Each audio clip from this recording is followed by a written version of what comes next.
கள்ளழகர் தங்கையவள் காக்கப்படும் வைபோகம்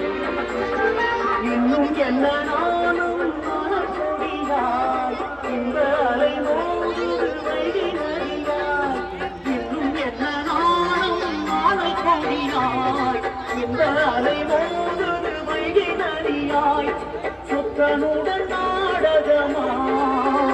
இது சித்திரையில் அரங்கேற்றமா சொக்கனுடன் நாடகமா இது சித்திரையில் அரங்கேற்றமா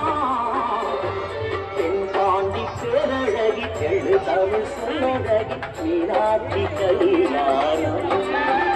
அந்த வெள்ளிமலை மன்னனுக்கு கள்ளழகர் தங்கையவள் வாங்கப்படும் வைபோகம்